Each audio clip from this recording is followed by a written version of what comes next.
예를 들어서 여기 본넷, 프론트 패널, 그리고 핸드 하나가 사고로 인해서 교체됐다고 가정을 해보죠. 본넷이 이제 중고 시세 한 9%, 펜다가 7%, 패널이 약 7% 정도 시세가 감가한다고 예상을 합니다. 자, 그렇다면 최대 24%까지 중고 가치는 감소될 수 있죠. 물론 이제 수입차 기준이고 하다 보니 조금 과도하게 책정돼 있지만 국산차도 못해도 프로까지도 단가될 수 있을 것 같은데요. 앞부분이 아니더라도 내가 서 있는 상태에서 뒤에서 추돌 사고가 있었다 하더라도 뒷부분도 이렇게 비슷하게 감가 요인이 있습니다. 자, 그렇다면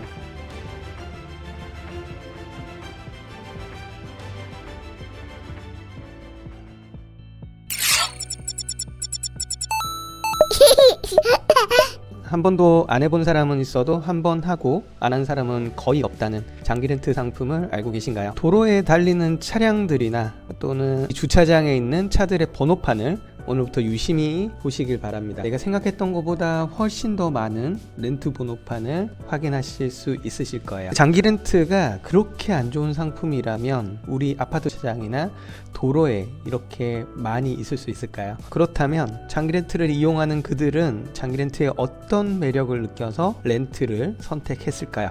과거에 하루 이틀 빌리는 단기 렌트에 좋지 않은 기억 때문일 수도 있고요. 렌트라는 어감에서 나오는 부분 때문에 무의식적으로 부정적으로 생각했던 부분이 반대로 어떤 장점이 있는지 한번 이야기를 해볼까 합니다. 렌트 내 차도 아니잖아. 매달 렌트료를 내고 나중에 인수할 때 또 돈을 내야 된다. 그냥 할부로 사면 월 할부금 끝나면 내 차가 되는데 굳이 내 차도 아닌 렌트를 타면서 매달 렌트료는 렌트료대로 내면서 나중에 인수할 때는 돈을 또 내야 되는 이런 상황이 제대로 이해하지 못하신다면 부정적으로 생각하실 수 있는 요인이라고 충분히 생각합니다. 자, 그래서 오늘은 잔존가의 역설이라는 제목으로 한번 말씀드릴 텐데요. 잔존가라는 말이 생소하신 분들이 계실 거예요. 이 잔존가라는 거는 신차 장기 렌트를 이용했을 때 계약이 만기되는 시점에 내가 인수를 할 수 있는 인수가가 계약 초기부터 설정돼 있는데요. 예를 들어 횟집을 갔는데 여기 1인분에 12,000원 뭐 이렇게 적혀 있으면 선택이 쉽잖아요. 근데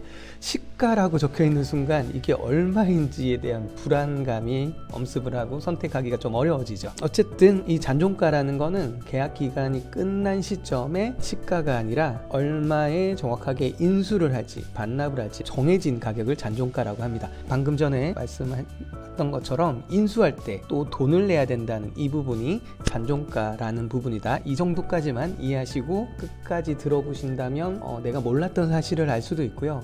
장기 렌트를 무조건 해야 된다 안 해야 된다 뭐 좋다 나쁘다 이런 걸 떠나서 내가 상품적인 지식이나 어떤 자동차 구매에 대한 상식이 조금 더 늘어나는 기회가 되지 않을까 싶습니다. 본론으로 들어가서요. 잔존가의 역설 첫 번째 한번 살펴볼게요. 잔존가로 첫 번째는요. 부담을 감소할 수 있습니다. 자, 이게 무슨 얘기냐면요. 예를 들어 K8 4,500만 원 정도 되는 차량을 할부로 구매할 때와 장기 렌트를 구매할 때를 간략하게 한번 비교를 해봐 드리면 바로 이해가 되실 겁니다. 8개월 전액 할부를 한다면 월 할부금은 103만 원 정도 나옵니다. 그리고 4년간 금융권에 내야 되는 이자는 460만 원 정도 됩니다. 이게 일반적으로 구매하시는 신차 할부 프로그램이죠. 장기 렌트는 어떻게 되냐면요. 월 65만 원 정도의 이용이 가능합니다. 단 나중에 계약이 끝날 때 이 차를 인수를 하려면 이런 잔존가, 인수가를 납입을 해야 된다는 부분이 있죠. 자, 다시 정리를 하자면요. 똑같은 4,500 정도 되는 차량을 할부는 월 100만 원 이상 납입을 해야 하지만 장기 렌트는 약 60만 원대 이용이 가능합니다. 반대로 뒤집어 생각해 보면요. 장기 렌트라면 안 내도 될 금액을 4년 동안 1,800만 원 이상을 더 내시는 거고요. 1,815만 원을 이자로 따지자면 장기 렌트라면 내지 않아도 되는데 굳이 매달 더 내고 계신 거였죠. 자, 그리고 금융사만 매불리는 100만 원 가까이가 이자로 더 내고 있는 겁니다. 자, 뒤집어 말씀드리면 이거죠. 렌트로 하더라도 나중에 인수가를 내고 인수를 하면 되는데 굳이 할부를 이용하면서 이 잔존가라는 부분까지 대출을 일으켜서 부담을 더 내고 있는 거죠. 그리고 금융사의 배만 더 불리고 있다라는 부분입니다. 자, 어쨌든 요점은 장기 렌트의 잔존가, 나중에 인수 금액이 있다라는 것 자체가 무조건 단점은 아니라는 부분을 첫 번째로 말씀을 드립니다. 자, 이번엔 잔존가의 역설 두 번째 정말 중요한 포인트입니다. 잔존가는 보험이다. 잔존가가 왜 보험이라고 하는지 지금부터 빠르게 설명드리겠습니다. 자, 보통 보험료를 납입을 하셔야지 어떤 보장을 받으실 수 있는데요.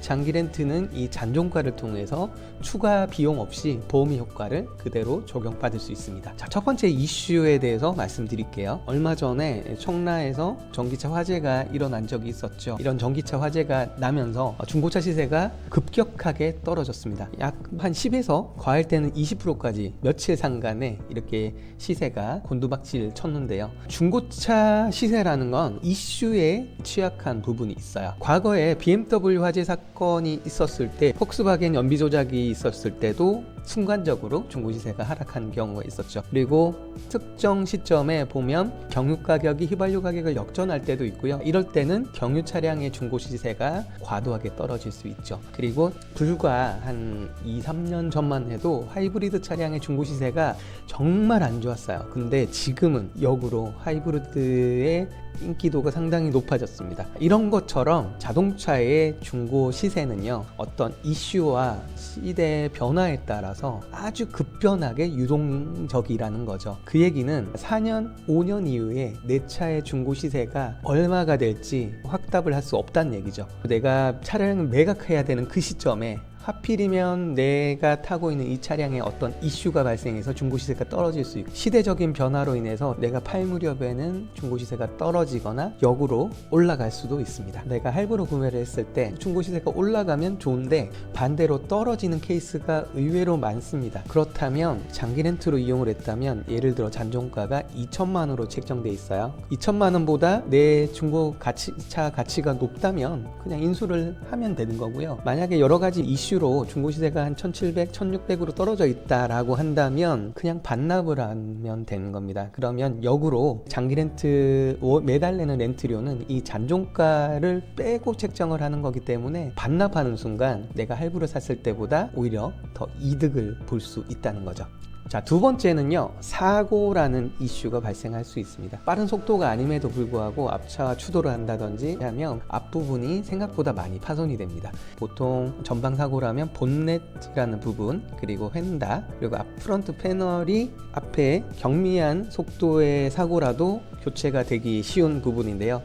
이런 부분들이 교체가 된다면 무사고 차량 대비해서 얼마나 시세가 감가가 될지 알고 계신가요? 이거는 이제 수입차 기준으로 조금 과도하게 책정된 부분이 있습니다만 단순하게 한번 참고만 해주시면 좋을 것 같아요. 자, 예를 들어서 여기 본넷, 프런트 패널, 그리고 휀다 하나가 사고로 인해서 교체됐다고 가정을 해보죠. 본넷이 이제 중고 시세의 한 9%, 휀다가 7%, 패널이 약 7% 정도 시세가 감가한다고 예상을 합니다. 자, 그렇다면 최대 24%까지 중고 가치는 감소될 수 있죠. 물론 이제 수입차 기준이고 하다 보니 조금 과도하게 책정돼 있지만 국산차도 못해도 10%까지도 감가될 수 있을 것 같은데요. 앞부분이 아니더라도 내가 서 있는 상태에서 뒤에서 추돌 사고가 있었다 하더라도 뒷부분도 이렇게 비슷하게 감가 요인이 있습니다. 자, 그렇다면 이렇게 예기치 못한 사고로 인해서 내 차의 가치가 감가가 됐을 때, 일반적인 할부 차량이라면 내가 무사고였다면 2천만 원을 받을 수 있던 차량도 이 사고로 인해서 1,500밖에 못 받게 된다, 이럴 수 있겠죠.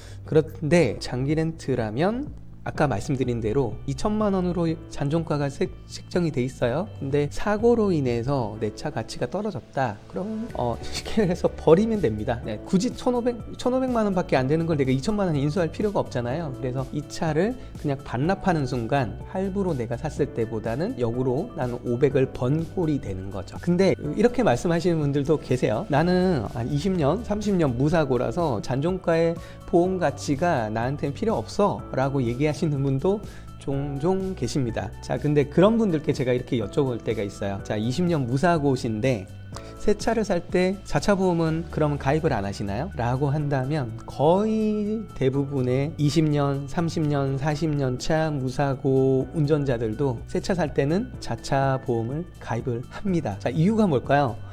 정말 작은 사고의 확률이지만 만약에 사고가 난다면 이 보험료보다 훨씬 더 큰 피해가 일어나기 때문이죠. 그렇다면 돈을 내고도 내 보험료의 한 30% 이상 되는 이 비용을 내면서까지 자차 보험을 가입을 하는데요.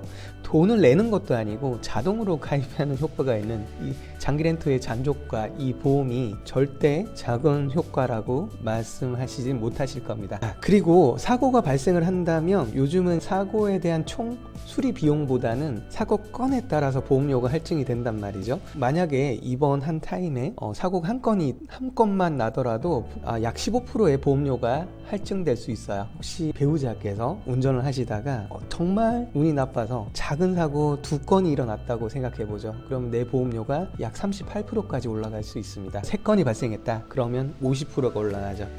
아시겠지만 보험료는 올라갈 때는 급격하게 올라가지만 떨어지는 건 정말 천천히 내려갑니다. 내가 할부로 구매를 하고 있다면 보험료 할증 부분이 있겠지만 장기 렌트의 경우는 내 보험이 아니기 때문에, 내 차가 아니기 때문에 내 보험료의 할증 요인이 없어질 수 있다는 거죠. 자, 다시 한번 정리해 볼게요.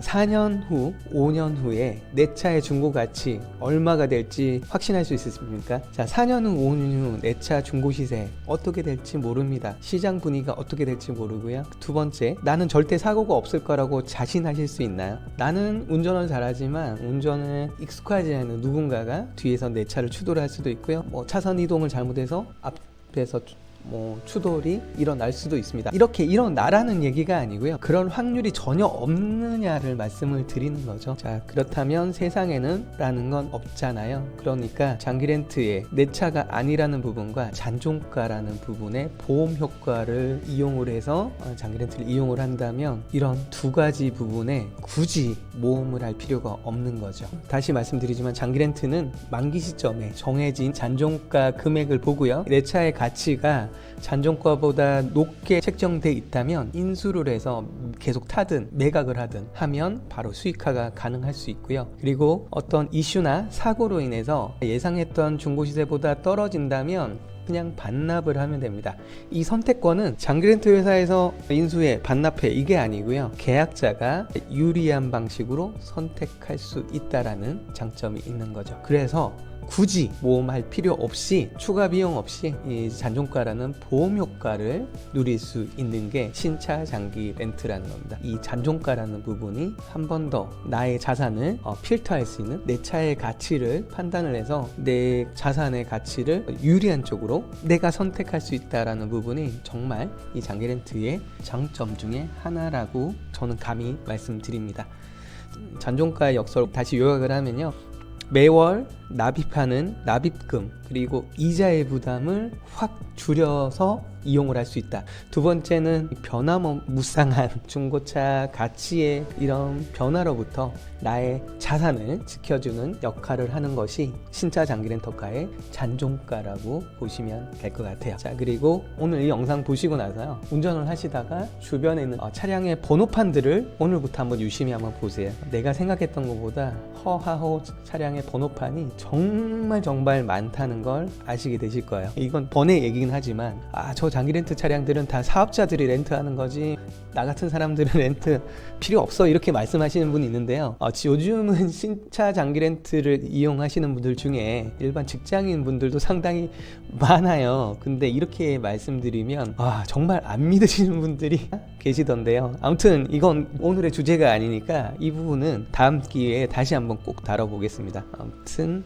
장기 렌트가 무조건 좋다 나쁘다 이런 걸 논하기 전에 일단 제대로 알아보자고요. 이게 어떤 건지 제대로 한번 알아나 보고 나한테 맞는 건지 나한테 이 부분은 안 맞는 건지를 판단하셔야지 그냥 무작정 이거는 아니래 별로래 이렇게 그냥 무조건적인 반감 이런 것보다, 그리고 내 주변에 야 그 누가 장기 렌트로 차를 사냐 이렇게 하시는 분들 중에 장기렌트 이용해 보신 사람 없어요. 근데 거짓말 아니고요. 장기렌트는 재구매율이 상당히 높은 상품입니다. 정말 그래서 신규 영업자들 교육을 할 때도 이렇게 말씀드려요. 장기렌트 영업, 어떤 영업이든지 처음엔 힘들죠. 근데 1년, 2년만 버티면 그 다음부터는 거의 오토로 돌아간다라고 말씀드려요. 그 얘기는 뭐냐면 내가 지금 올해 계약한 사람이 계약 기간이 끝나는 3년, 4년 이후에 내가 인수를 할지 반납을 할지 선택할 기로에 온다는 거죠. 그랬을 때 반납을 하시는 분들 그리고 인수해서 바로 매각하시는 분들 중에 거의 대다수의 사람들은 다시 장기렌트로